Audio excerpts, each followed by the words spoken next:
Good afternoon, everyone. I'm Wendy Kavanaugh, President of GSAE. Thanks for joining us to learn more about both the CARES Act and legal strategies for association meetings.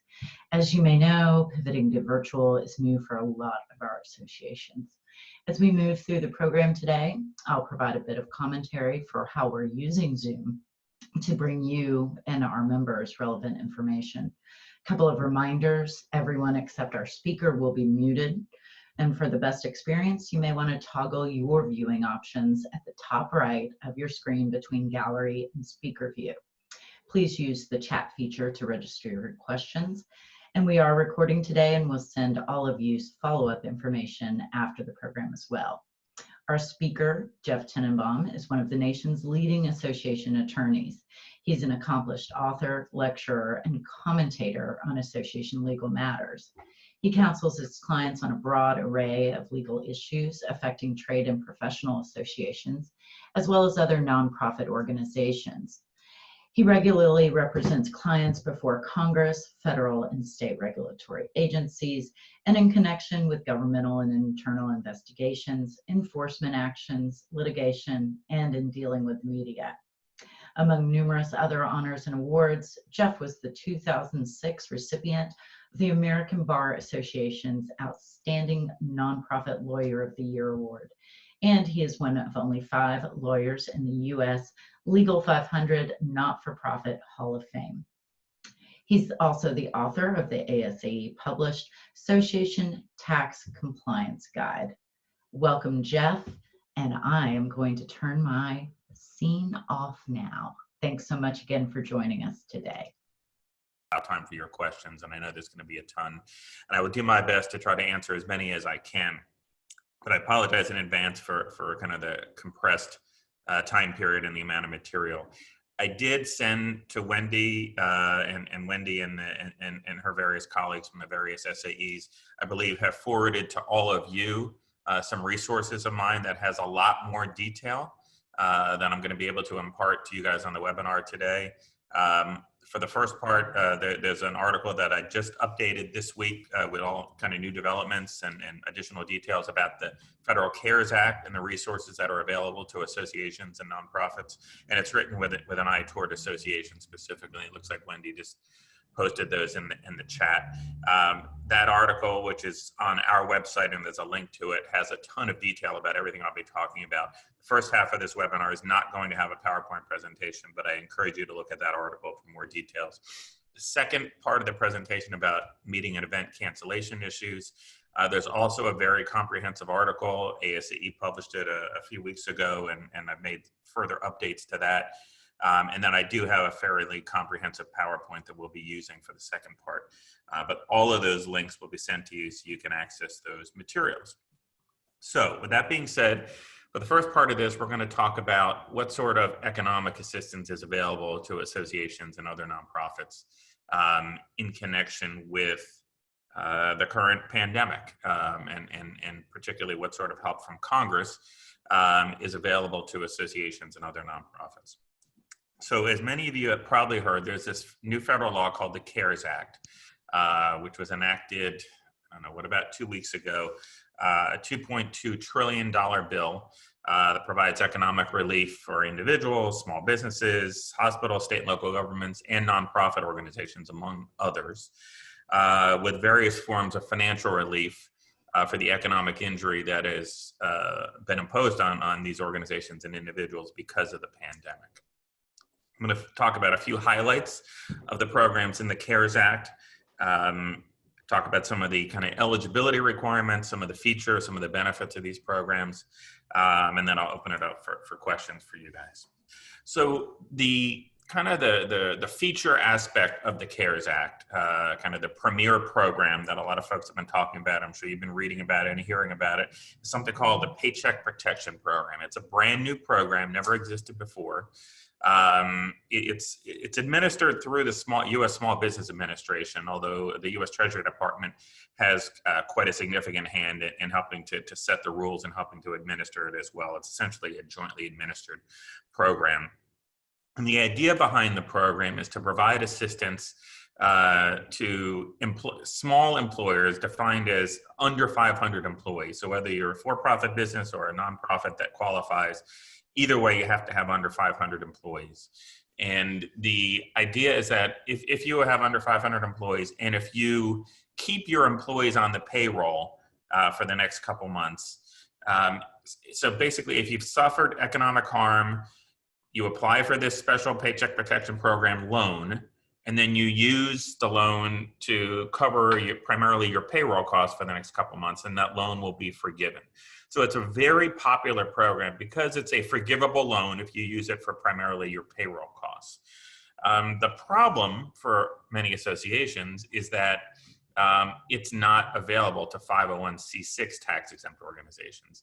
It is available to some nonprofits, but they have to be classified as tax-exempt under Section 501c3, or there's a certain category for certain veterans organizations called 501c19. But unless you are exempt under C3 or C19, you do not qualify for the Paycheck Protection Program.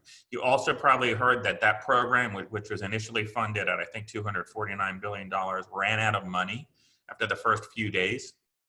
That is true. The Senate passed a bill, not yesterday, but Tuesday, to provide an additional $310 billion of funding for the Paycheck Protection Program. The House is taking that up today and is expected to approve it. I expect the president will sign that tonight.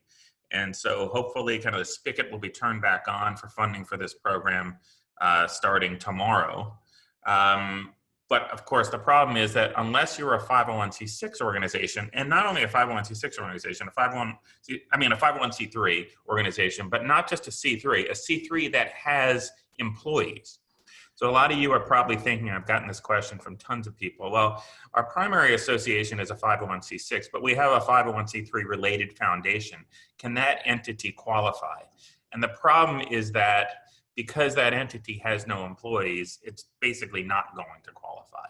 Only the entity that, even if the C3 reimburses the C6 for the value of staff time and whatnot that's utilized by the C3, unless the C3 has its own employees, it's not going to qualify under the Paycheck Protection Program. So essentially 501c6 organizations were kind of left out of the mix. It was very much a political decision. Based on, in hindsight, it looks like a lot of bad information that a lot of folks on the Senate side had when the first CARES bill worked its way through. As many of you probably have heard, and I've been involved in this effort as well, ASCE and others have taken the lead on making folks on the Hill and lobbying the Hill to try to expand the Paycheck Protection Program to include 501c6 organizations. Unfortunately, the new supplemental funding bill that's about to be approved does not make any changes in terms of nonprofit eligibility. It does not expand the scope of who's eligible for the Paycheck Protection Program.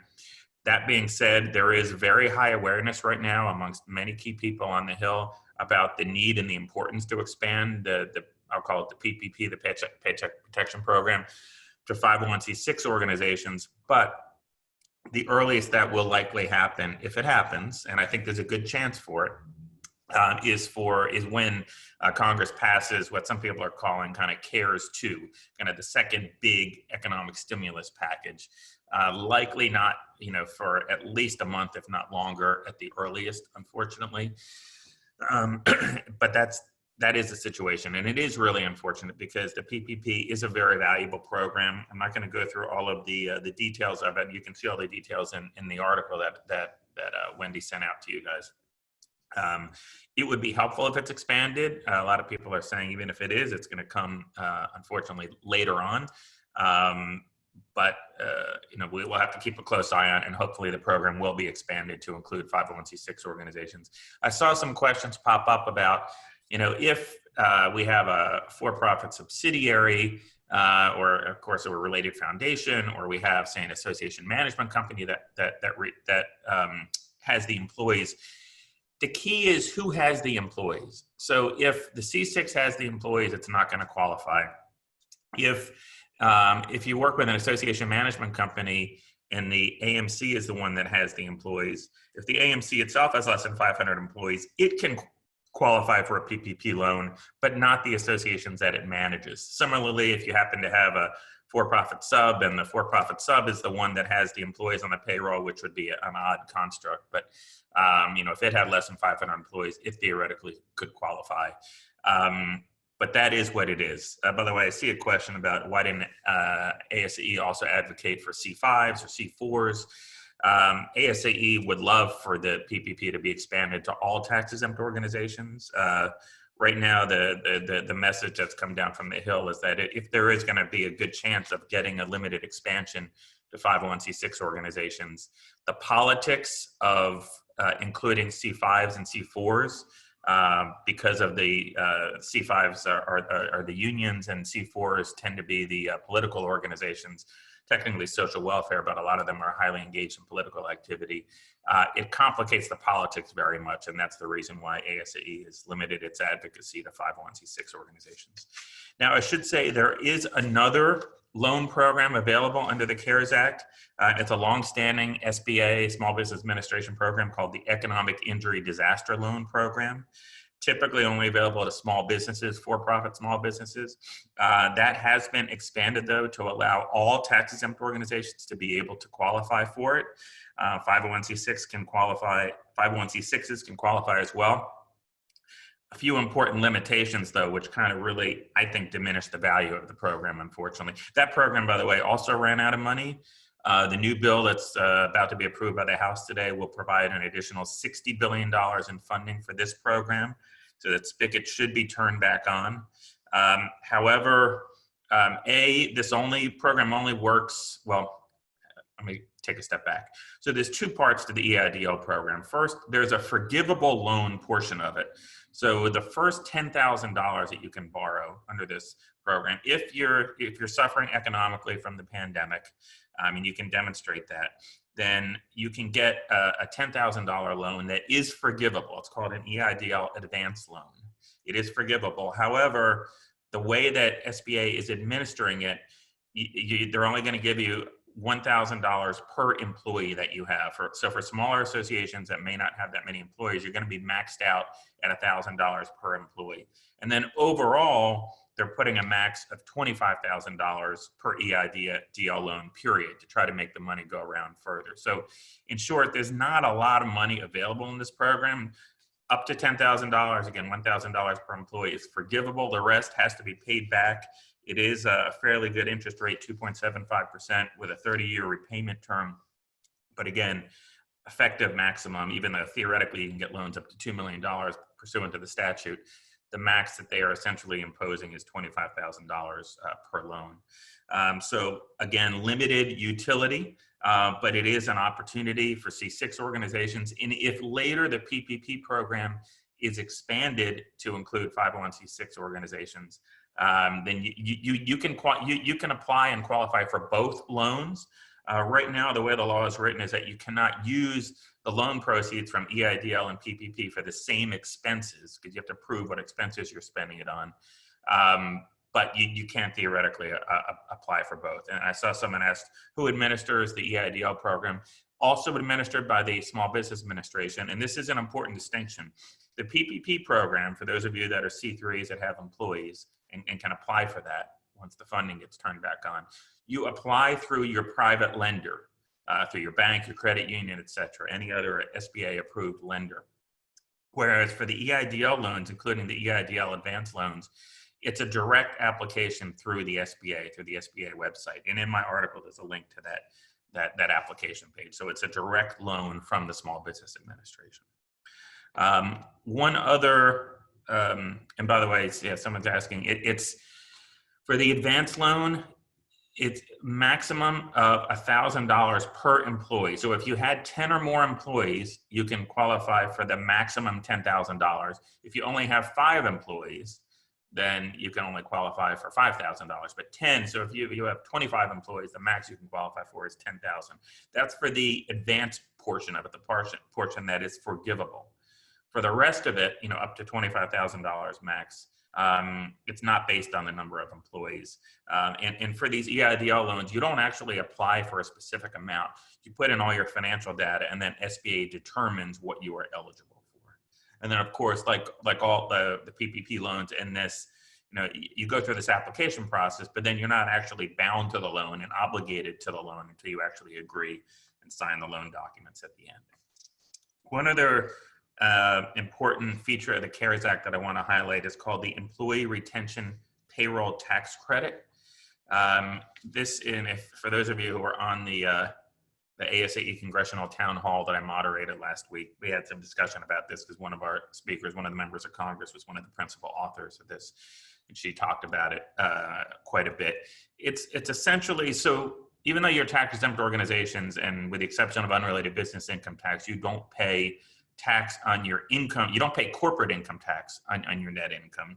You do pay payroll taxes for employee wages. Social Security and Medicare taxes, there's an employee portion, 7.5% of compensation, and then there's the employer portion that employers pay, which is 7.5%. That employer portion is subject to this, and someone asked what the name of it again. It's called the Employee Retention Payroll Tax Credit. And again, the idea here is that if you retain your employee, if you have a drop in revenues, and again, my article gets into all the details, so I'm not going to get into the nuances here, but essentially, if you can show you have a significant drop in revenue compared to last year, and if you retain your employees, then you can get a payroll tax credit up to 50% of the qualified wages of those employees. It's up to a maximum of a $5,000 tax credit per employee for the balance of this year. So again, not a huge amount, but if you have multiple employees, it all adds up. And it is a refundable tax credit as well. So if the credit exceeds the amount of the payroll taxes, you can actually get this money back. You don't have to apply for it. It's what's called a self-administered program. You just deal with it like you deal any other aspects of your payroll taxes. But it is something that is in place for the balance of this year. It's done on a quarter-by-quarter basis, and it's something I encourage you to look at. One qualifying factor is that if you received a PPP loan, you are not eligible to take advantage of this tax credit. But if you did not apply for or are not eligible for a PPP loan, you can take advantage of the tax credit. And you can also take advantage of the tax credit if you have an EIDL loan. They are not mutually exclusive. So why don't I stop there and see what kind of questions we have. I see there's been a ton that have come in.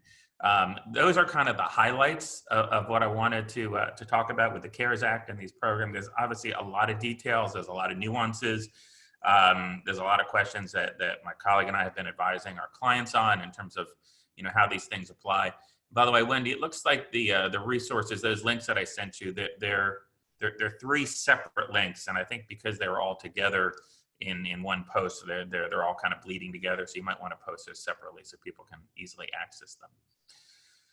All right. If C6 has a for-profit sub and the sub has all of the employees, the for-profit could apply. Correct, assuming it has, this is a PPP loan, presumably you're talking about. And yes, if the for-profit is where the employees are housed, if it's essentially functioning like a PEO, a professional employer organization, then yes, the for-profit sub could apply on its own. Do 1099 employees count for the C3 organizations? Again, presuming for the PPP program. Well, first off, if you have someone who's a 1099 worker, they can't be an employee. Those terms are mutually exclusive. They're either an employee or they're an independent contractor. If they're an employee, they get a W-2 form at the end of the year. If they're an independent contractor, they get a 1099 IRS tax form. And no, 1099 workers, independent contractors do not count for this purpose. That being said, independent contractors are eligible for PPP loans in their own right, like other small businesses. And there's some guidance that's been put out by Treasury and the Small Business Administration that says that even sole practitioners, sole proprietors, which is a tax status, are eligible for PPP loans as well. And there's some guidance as to how to qualify for that. Some of these questions I've already answered. Advice for a C6 organization who mistakenly applied for a PPP loan program and were approved. Yeah, we've heard this. I've heard a number of stories about this, and not just C6s. There's a number of folks who have applied for PPP loans that should not have qualified, but did qualify. Needless to say, there's a lot of administrative challenges in all of these programs. We have seen that happen. You should not accept those funds. The question is, should we refuse the loan funds and send them back to the bank? Yes, you should, because in the end, you're going to be forced to repay it anyway. And you sign these loan documents under penalties of perjury. Not a good idea to keep the monies if you're not eligible for them. Again, you can refuse them, return them, and then if you want, apply for an EIDL loan. If we are part of a professional employee organization, a PEO, can we qualify for the employee retention payroll tax credit? Yes, the PEO where the employees are held, the one that pays the payroll taxes, would be eligible to take advantage of that payroll tax credit. And yes, it is self-administered. If you take the PPP loan, are you not eligible to take an EIDL loan? No, you can, say you're a C3 that has employees, you can actually apply for both. The CARES Act makes that clear, but you can't use the proceeds for the same expenses. So like for the PPP, you have to show, you have to be able to show, you don't actually show it to the Small Business Administration, but if you ever got audited, you have to be able to show that you used the funds, 75% of the funds for payroll costs, which are compensation and employee benefits, including health insurance. And then the rest of the 25% or less can be used for essentially utilities and rent or mortgage interest payments. That's it. And if you do it that way, you use at least 75% for the payroll costs, and then the other 25% or less for those other specific things I mentioned, then the loan is forgivable. So you have to apply it to specific expenses. You cannot take an EIDL loan and apply it to the same expenses, but EIDL loans have a broader set of things that they can basically spend on anything that is suffering economically because of the pandemic. So it's a much broader, and again, it's not a forgivable loan except the first $10,000, but it's a much broader kind of bucket of things that you can spend the money on. Okay, Wendy, why don't you queue up the PowerPoint for the second portion of this? And by the way, I apologize. I know that was a lot of material, a lot of detail to go through without having a PowerPoint to focus on. My apologies. I literally haven't had a chance to put a PowerPoint together on those issues. But on these issues now that we're going to get into the second portion of this, which are, believe it or not, a lot more complicated and a lot more nuanced, I do have a very robust PowerPoint that I hope you guys will find helpful. And so let's move into this. And again, there's a lot of material to cover. There's also a lot of strategy involved in successful execution of a lot of the things that I'm going to be telling you here. So there's a lot of nuance. I will do my best during the presentation to get into that. But feel free to pose whatever kind of questions, and I'll try to leave as much time at the end to deal with those questions. So Wendy, did you give me control of? You need PowerPoint? to, yes, you have it now. Thanks. Okay. There we go. All right, and how do we get this to full screen? I'll start it for you again. There you go.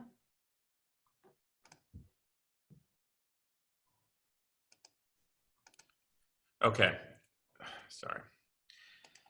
So here's what I want to try to cover today. Let me move my video down. Okay, so the focus of what I'm going to talk about here today is on association meetings and other events with a specific focus on the contracts, contractual provisions. I don't know what's going on here. On contractual provisions and the effect or ability that those provisions have in your ability to cancel or postpone your meetings without having to pay penalties. That's kind of the real focus of today's program. As you all know, this pandemic has just wreaked havoc on in-person meetings of associations. All sorts of meetings are being canceled, postponed, rescheduled. And as you also probably know, most event contracts, when I say event contracts or meeting contracts, I'm talking about the contracts you have with hotels, convention centers, and other venues, and sometimes for larger meetings, vendors as well, AV companies, other folks like that.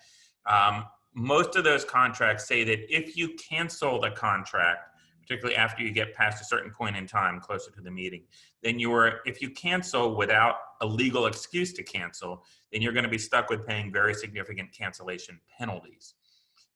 6 figures, 7 figures, very, very large potential cancellation penalties. Obviously varies contract by contract, meeting by meeting.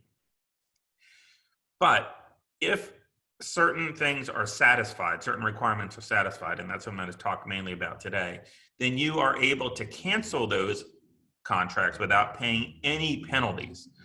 Now, granted, it's not going to make up for your lost profits that you would have earned, but it will avoid you having to pay significant cancellation penalties. That's what we're primarily going to focus on today. These provisions that I'm referring to are called force majeure provisions. You've probably all heard the term. You probably heard it a lot recently. That's going to be the focus of what we're going to be talking about here today. And then I think the most helpful and interesting part of the discussion is going to be the various kind of strategies and options that my colleague and I literally spend every day, all day long, advising associations on how to deal with these issues, how to try to navigate, this very difficult path of trying to be able to kind of pull the trigger on a penalty-free force majeure cancellation without having to pay penalties to the event venues. It's a really tricky thing to do, and I'm going to try to walk you through the key considerations. And then there is something called event cancellation insurance that I'll talk briefly about at the end.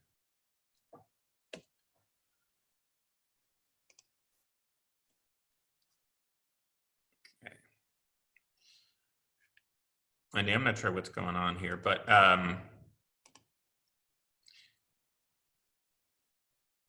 okay, so it's the next slide. Force majeure.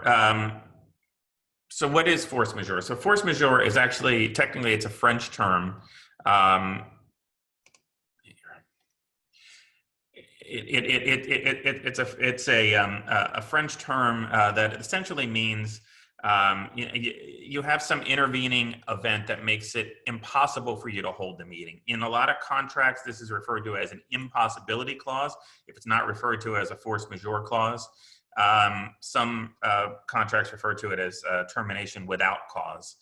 But it is a provision that exists in most, looks like maybe there's a slide missing here, that exists in most meeting contracts. It says if a force majeure event happens, if it's a triggering event that's detailed in your force majeure provision, and if that triggering event has a certain effect on either party's ability to perform under the contract, then that force majeure clause can be exercised by either party, and either party can terminate the contract without paying any penalties.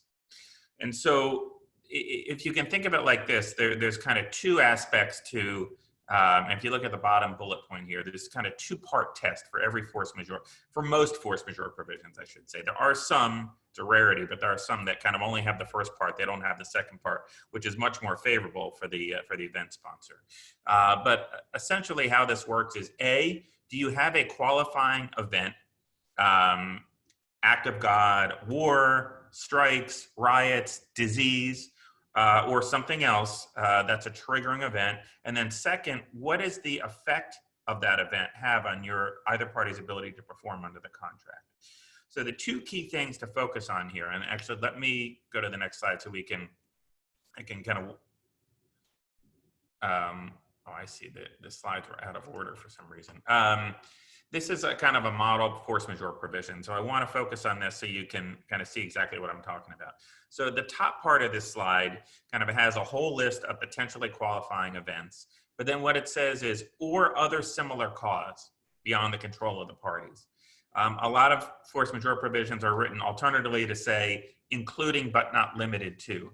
And so ideally, because disease is often not referenced specifically, or something like disease, pandemic, epidemic is often not referenced in these contract provisions, you want to look to see if there is kind of a catch-all clause, like, or other similar cause, including but not limited to. That's really important, because then that means you have a triggering event when we're talking about this particular pandemic. But then the second part is, if you look here, and I obviously bolded and put this in italics for everyone's benefit, it wouldn't typically be in bold and italics in a contract provision. making it inadvisable, illegal, impossible, or commercially impractical to hold the event. Now, this is, when I say model force majeure provision, this is model from the association's perspective. Because if you look at the bookended words, inadvisable or commercially impractical, those are key words because what they do is they make it a lot easier for the association to establish that, yes, this pandemic is making it inadvisable or commercially impractical for us to hold our event. Unfortunately, of the hundreds of force majeure provisions that we've reviewed in the last 6 weeks or so, I'd say 85% of them or more only have the illegal or impossible portion of that contract provision, which is a much narrower, much higher bar to establish, basically saying the pandemic is making it illegal or impossible for us to hold the event. And I'll talk in a few minutes more about what that means and how that kind of plays out. So, as you might expect, hotels, convention centers, and venues are generally going to favor and push for language that's more narrow, impossible, or illegal, whereas the meeting sponsors, the event planners are generally going to look and push, like I've always pushed for years, broader language. Frankly, either commercially impractical or inadvisable or something similar. Anything like that will work, but a much broader standard that makes it easier to argue that the pandemic is having that effect.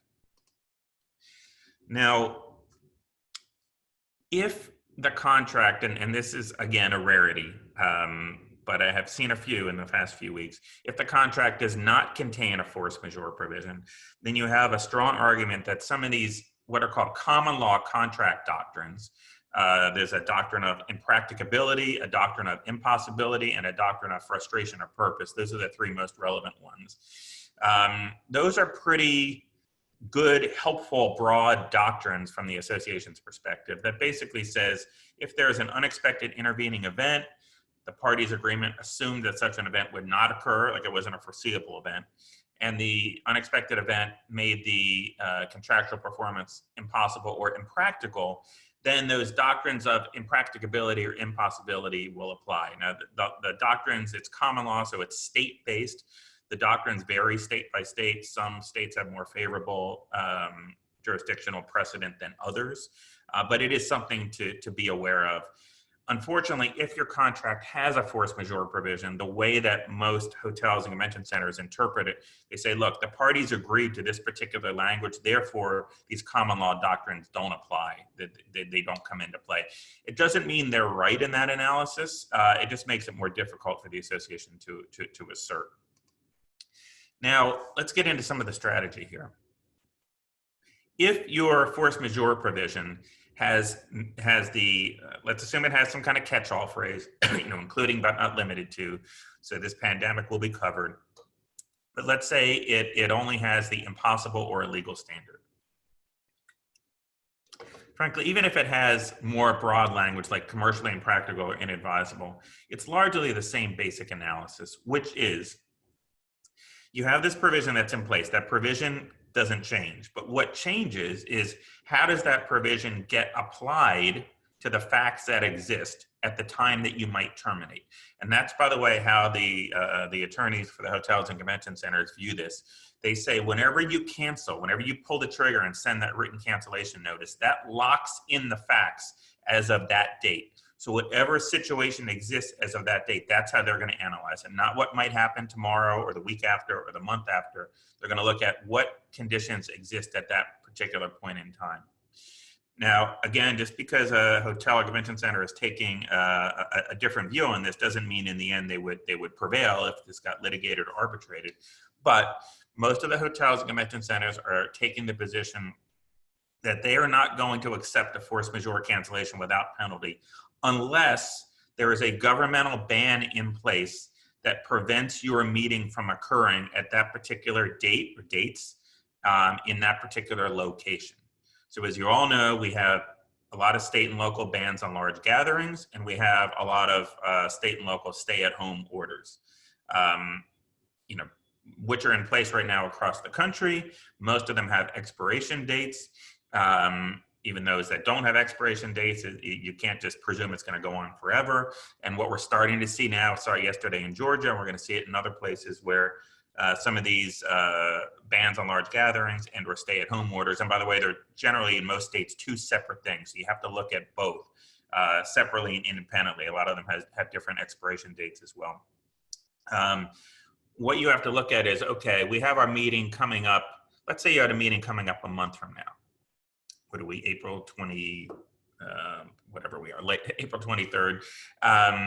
If you have a meeting coming up, say May 23rd, and there's a ban on large gatherings of, over 150 people in that particular city that's in place through the end of May, or I think like in DC, for instance, we have one in place through June 11th. If you can show that that ban is in place in that city through your meeting dates or through the beginning of your meeting dates, no question you can pull off a successful force majeure cancellation without any penalty.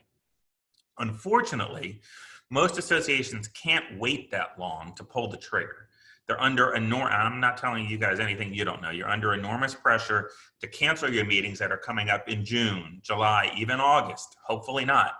I know some of you guys on the phone have meetings coming up in August that we all hope don't get canceled, but there's a risk of that occurring, and everyone's worried about that. And in some associations more than others, there's enormous pressure to cancel those meetings.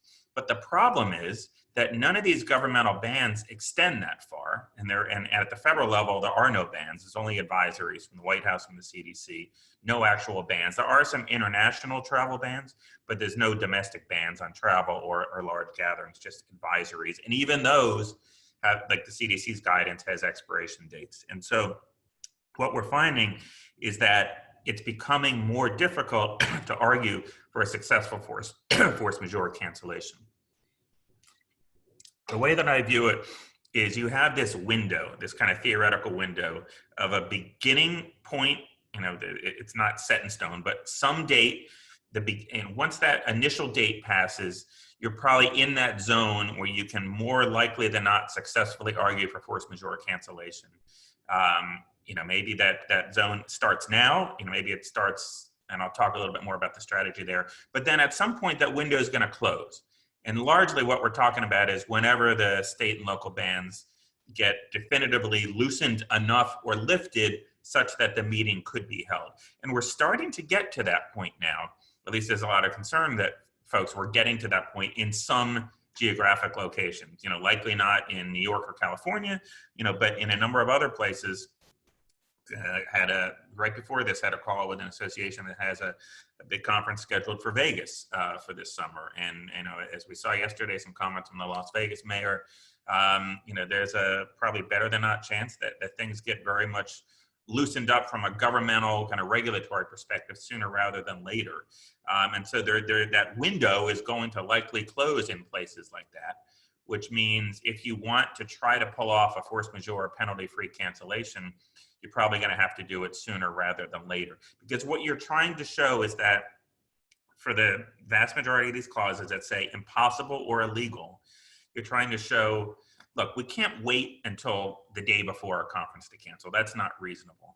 But at some point, we're going to say, look, because we can't wait that much longer, at this stage, 30 days out, 60 days out, maybe even arguably 90 days out, it is impossible for us to move ahead with this, and it's impossible for us to have the meeting because of all the pre-planning and prep and everything that needs to be done.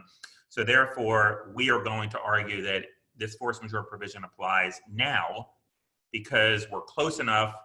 These bans may or may not be extended, but we're close enough that we want to successfully argue that. What we're seeing in terms of how it actually plays out and how the hotels and convention centers are responding, a few things. A, if you're in a state or a city that has some pretty strongly enforced bans in place, we're finding that the hotels and convention centers are being more accommodating when it comes to allowing force majeure cancellation. Secondly, you got to look at the language of the force majeure provision itself. If you have broader language like commercially impractical or inadvisable, we're finding the hotels and convention centers are accepting force majeure cancellation more frequently. And then thirdly, and this is probably the most important factor, is timing. It's all about timing. And I have counseled quite a number of associations in the last 6 weeks to wait as long as you can. The closer you get to your meeting dates, the stronger your case is going to be for force majeure cancellation. Now you're balancing a lot of competing considerations, right? You get enormous pressure from your members. I've had clients tell me we're losing all kinds of credibility because we're not canceling our June meeting.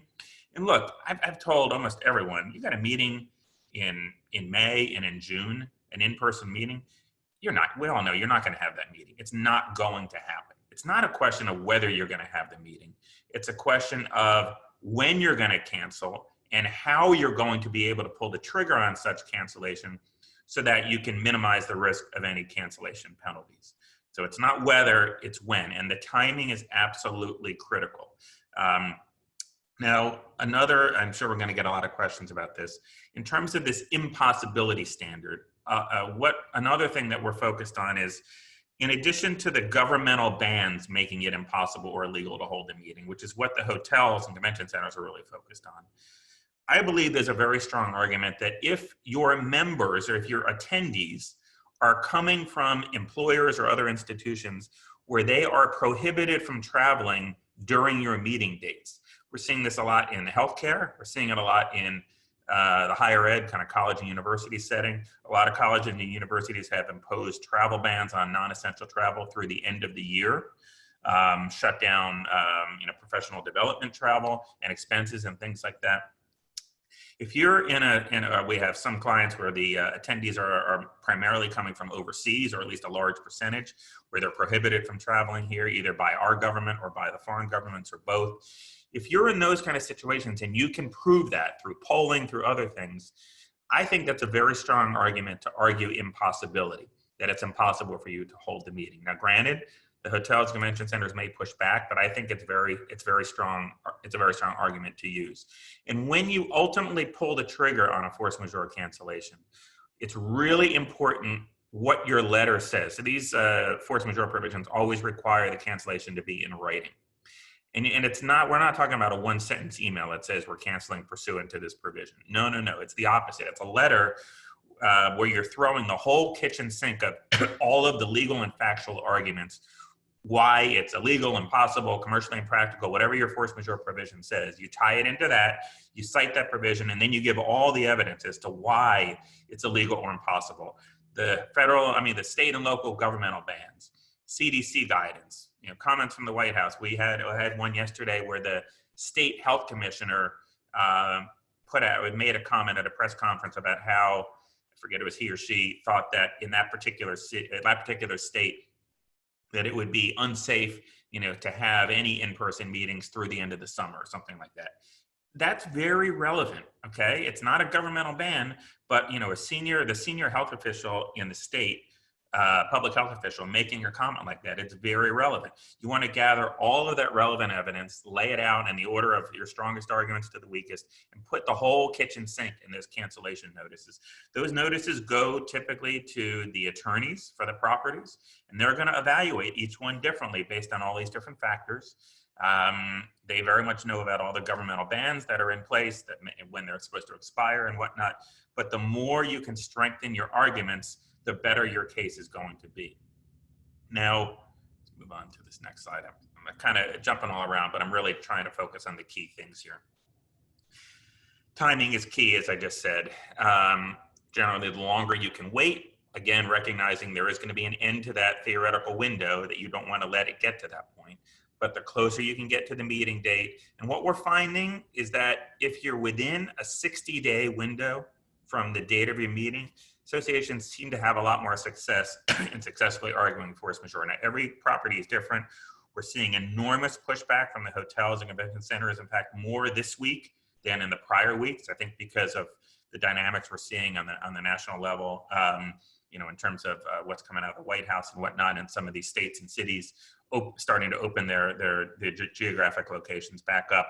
We're starting to see we saw a lot of really hard pushback in the beginning. And I think for the intervening few weeks, there was a lot more accommodation by the hotels and convention centers. Now we're starting to see a tightening up and pushing back on things. But if you can get within, I think, a 60-day window, ideally a 30-day window, but that's not realistic for most associations. If you can get within a 60-day window, wait until the 60-day mark before the first day of your conference, I think your odds go up significantly. Now, what's another strategy that you can utilize if either, say, your meeting is in August, you just do not want to have this meeting. Your members are telling you, we're not going to come. Wait, we can't do that. Or September. I see a comment here about September. I'm getting the same thing for October. There's a lot of associations that say we are not going to have an in-person meeting this year, period. And we know we want to cancel, but it's going to be very hard to argue impossible or illegal based on governmental bans, for a September or October or even August conference when it's so far out, we just don't know what the case is going to be. The other strategy that has worked well for many associations, including many of our clients, is to negotiate with the property to either postpone your meeting to later this year or to cancel the meeting but rebook a new meeting, whether it's the same meeting that you're rebooking for next year or the year after that. I got one yesterday that we rebooked for 2027, and it was a whole town, like a smaller city, but it was working with the CVB because it was the convention center and multiple hotels. Couldn't rebook their annual meeting until 2027, but it worked and got all the cancellation penalties dropped. But if you can book one or more new meetings, it could be a different meeting, it could be a smaller one, a combination of smaller meetings. But if you can book future meetings with a hotel or convention center, what we're finding is that they are so desperate to get meetings on the books that they are more willing to waive or significantly reduce your cancellation penalties. In the beginning, they were only partially reducing cancellation penalties, like about 25%.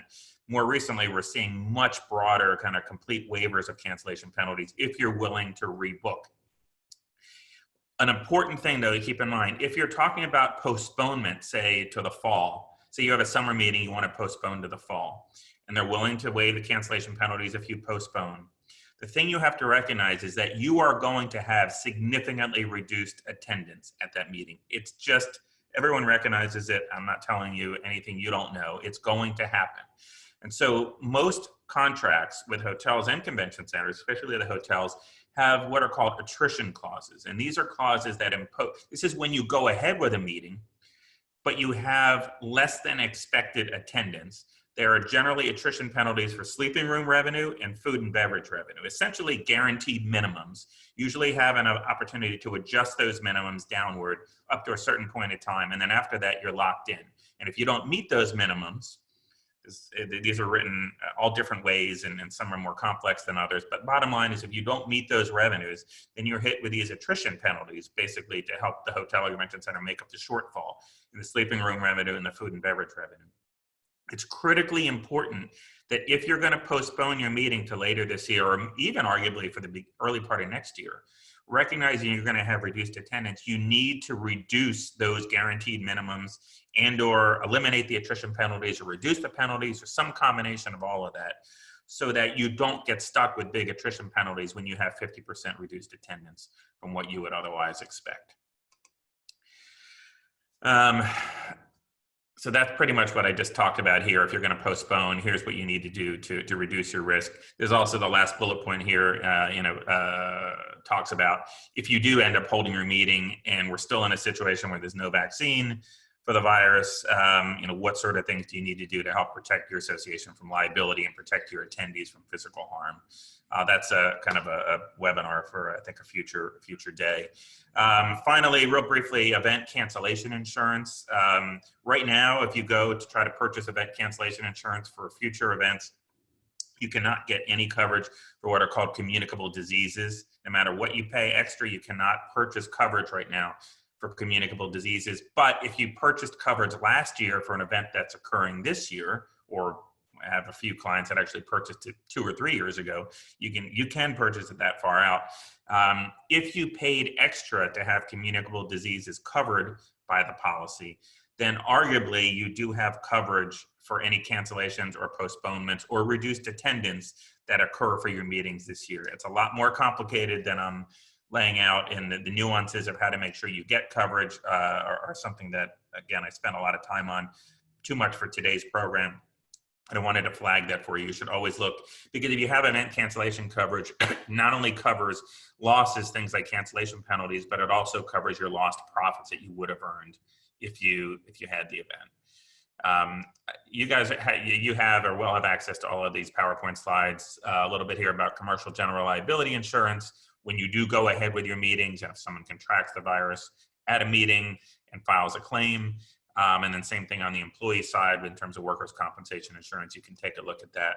And then finally, this is some kind of best practices for negotiating your future meeting contracts. We are working with a ton of associations right now in connection with their future meeting contracts, both just the normal cycle of entering into new contracts, future meetings, as well as rescheduling existing meetings and now entering into new contracts or amendments to those contracts. Not unexpectedly, there is a significant focus on the force majeure clause. It's no surprise to anyone. It's becoming very hotly contested, heavily negotiated.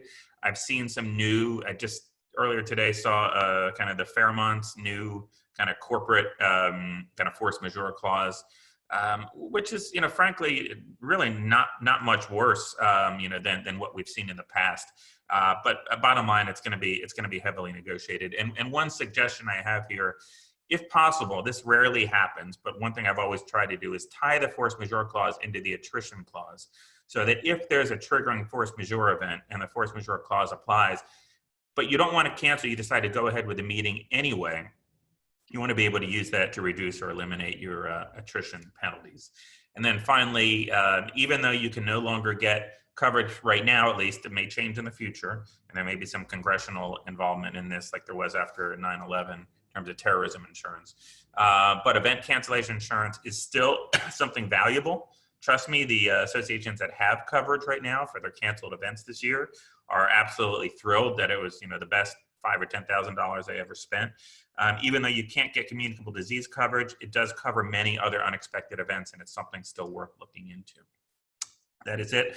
I'm going to stop now and open it up for questions. So we got a lot.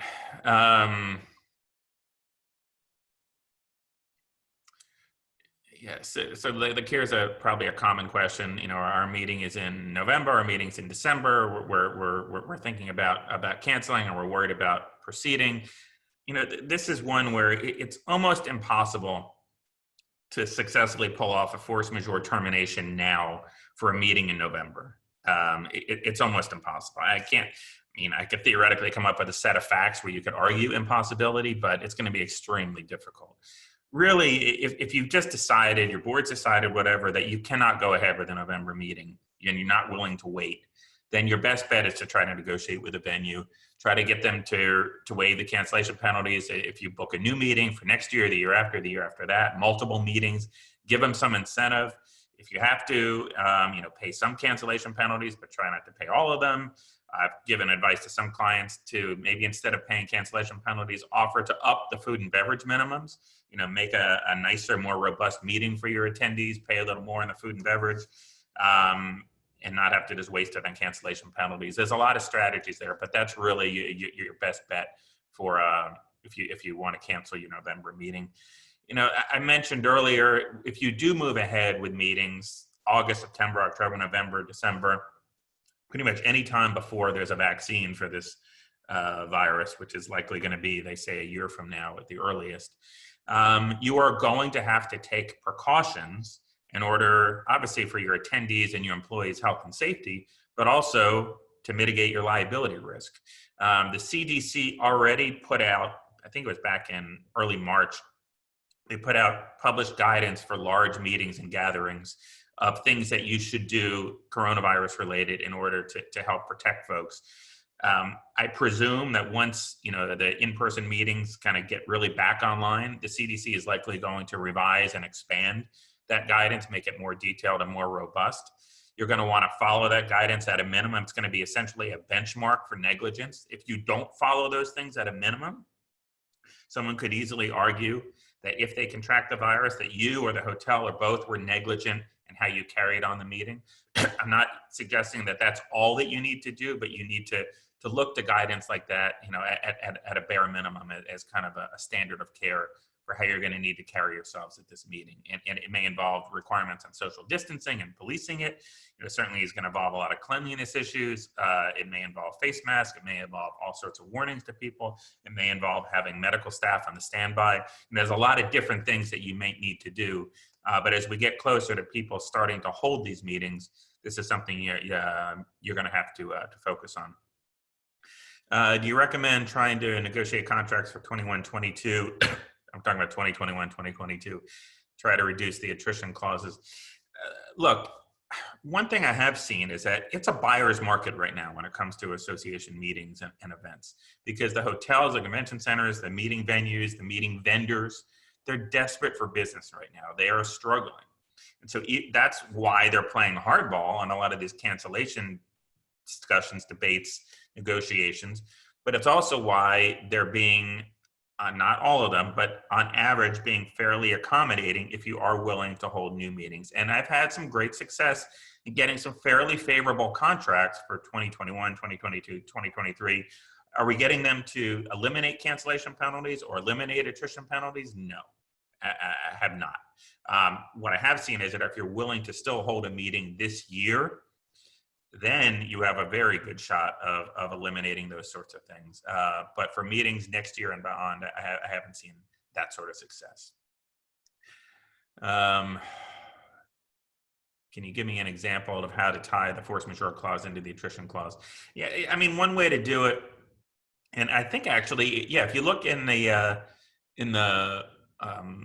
model provision that's in the PowerPoint that I gave you guys, the last sentence of that provision says, essentially, if this force majeure provision applies, then if we go ahead with a meeting, if the association goes ahead with a meeting, there will be no attrition penalties. That's one way to do it. You could also have, the attrition penalties will apply, but only at 50%, or, there's a lot of different ways that you could do that. Yes, Wendy, I see your question. I will stay on and try to answer as many questions as I can. Have you seen success having sizable deposits returned? So this is a great question. And there's actually, I didn't have time to cover all this, but in the PowerPoint, I have a bullet point that says, possession is 9/10 of the law. That old adage, matter of fact, I have a client call an association coming up this afternoon where they actually have really favorable force majeure language, really favorable in their hotel contracts for this event. And in fact, there's a stay-at-home order in place in that particular state that's going to cover their event dates in May, which is great. I mean, it's a no-brainer, one of these easy, you don't even need to consult with me. It's such a no-brainer force majeure cancellation for the hotel contracts. But the convention center contract says that if a force majeure event occurs, then the association doesn't have to hold the event if it agrees to reschedule the event for some time in the next 12 months. So that's an example of this is a convention center contract. It's a very convention center friendly contract, very non-friendly to the association force majeure clause. But I've actually seen some that only allow the event venue to get out of force majeure, not the association. Again, those are not the kind of provisions you're hoping for.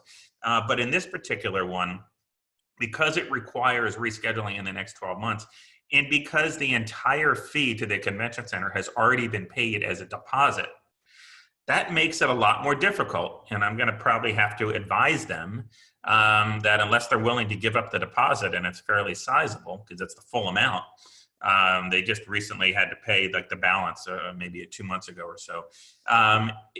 Unless they want to give up the deposit, they're going to have to rebook another meeting with the convention center within 12 months, or everything's negotiable. They might allow it to occur in the next 24 months or something like that if this event is already spoken for next year. But still, you're going to have to negotiate. Whereas if they didn't have a deposit, the association might say, look, we're going to take our chances on force majeure. If they want to come after us, they can, but the burden is on them to pursue us, as opposed to if they have your deposit, you can almost be guaranteed that unless your force majeure argument is very strong, they are going to argue that that deposit is theirs and they're going to apply it toward your cancellation fees. Is that the case across the board? No. We've had a lot of clients get their deposits returned. Because remember, a lot of these are long-standing relationships between the hotel and the association, and the hotels are not being short-sighted. I mean, they're thinking about future business and relationships and everything else. So I'm not suggesting if they have the deposit, you're automatically going to lose it, but it definitely changes the analysis and the calculations. For event cancellation insurance, is the timing of giving notice as important as force majeure?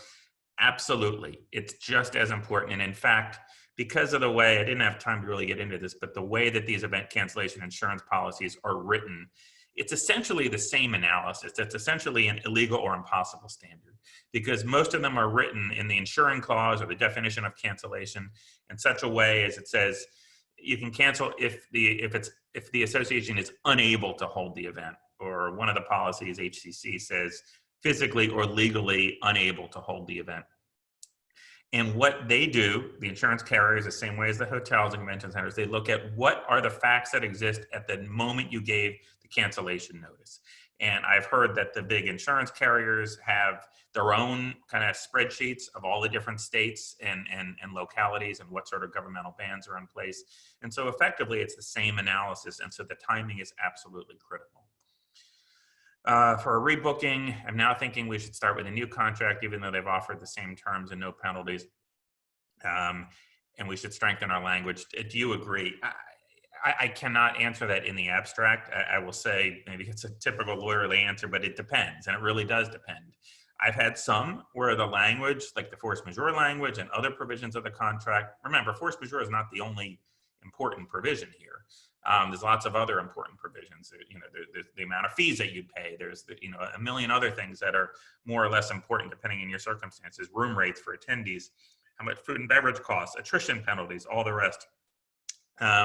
And so in those sort of situations, if it's a pretty favorable contract already, then simply doing a one-page amendment, and I've reviewed many of these, is probably in your best interest to do.